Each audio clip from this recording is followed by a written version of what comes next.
السلام علیکم مرګو زم تاسو روز تاسو ملګری نه جان ملګر دا بیان ناصر وګوره د خپل کتونکو سره لازم مخه تا شیر کې څوک چې د مور او پلار هیرو والی دی غزل ناراضي ملګر زموږ پیج د سره فالو کې چینل سبسکرایب کړئ نو دې په نفلي مونږ باندې ولاړو مور ورته आवाज کو یا جوړې دی خو راشه د سوچ کو چې را مونږ باندې ولاړم بیا ویزا مونږ په پوره کوم مور له ورشم چې څه خبره ده د مونږ مات نه کو مونږ پوره کو چې مونږ پوره کو د مور یو دوه درې आवाजونه کړو نو چې دې ور نه راغی نو د مور د خلینې خیره وته د مور د خلینې خیره وته نو خیرت څه وته وی جوړې ج نور سنوا مخ الله دې داغه پورې ممړ کو تر سو پورې چې ته د کنجري خزي مخ نه دی خودلې داغه پورې دې الله مو وجنه د خیره د خلینې وته دې خو ورسته بیا ورغه بهر المور وفات شو وخت یریدو دا صحیح حدیث دی حدیث د بخاری دی وخت تیریدو په دغه ځنګل کې یو زنانه وه هغې به دا ګډې بیزې سره ولي د هغې په ګېډه باندې بچی شو چې بچی پیدا شو خلکو راونیوله ستا خو واده نه دی شوی نو دا بچی د کوم طرفه دی قاضي ته یې حاضره کړه چې قاضي له راوسته قاضي ورته وایي واده دې نه دی شوی دا بچی د کوم طرفه دی هغې ورته وایي دا د جوریج نه دی دا د چا نه دی د جوریج کوم جوریج ویل د ځنګل کې چې عبادت خانه د اذان نه چلی بزرګ راخړی دا دغه نه دی قاضي ډایرک حکم وورو ویلاړ شي د خپل لاسونه وتړی مال راولای او دغه ځای خو لوران کوي د ځنګل له دغه تل دی زمون خويند مایند به دغه تساروي سروي دغه ځنګل ته به کارونه لزین ته په سره دا چلونه کوي دغه چل تل مونږ ته چې عبادت له تل ما دا ځای ولوران کوي ولا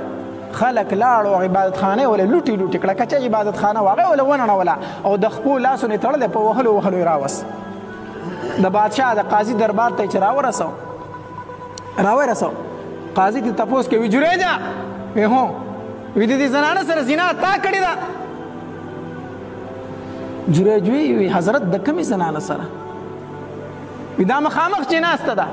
دا بچی چې سره دا داوا کوي چې دا بچی ته جوړېج نه دی چې جوړېج داسې وکتلای زنانه ته کنه خواته سره ماشوم جوړېج په خندا شو وی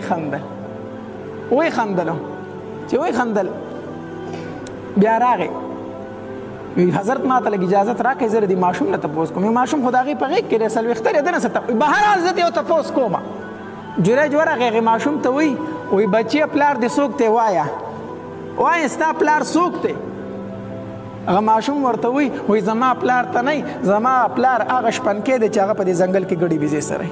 زما پلار ته نه وس عدالت لګېدلی دی خبره خو واضح شوه چې د څلوېښتۍ ماشوم د مور په غېږه کې خبرې وکړې دا خو لوی ولي دی د څلوېښتۍ ماشوم د صفایي بیان کړه دا خو لوی ولي دی دا موږ څه غلطي وکړه خلک ټول په زنانه باندې رافند شو چې ها په داسې نیک سړي باندې تا تهمت لګولی دی دا خو به موږ تا پانسیکو پرېږدو دي نه جوریج دې ته څه مه وایې دې ته څه مه وایې دې ته هېڅ مه وایې دا د دې ګناه نه ده دې ته څه مه وایې دا د دې ګناه نه ده قاضي ورته وایي ولې تا خو چې دې ته وکتل نو تا وخاندل نو چې ولې خاندل موږ له دې نوره غوسه راوسته چې دا چل په تا کې دی تا خو وخاندل ما چې دا ولیده که نه او د دې په دې مخ مې نظر پرېوتو ما ته د خپلې مور خیرې رایادې شوې چې مور مې راته ویلي جوریجه د هغې پورې د الله مه مړ کوه چې تر څو پورې د کنجرې ښځې مخ نه دی لیدلی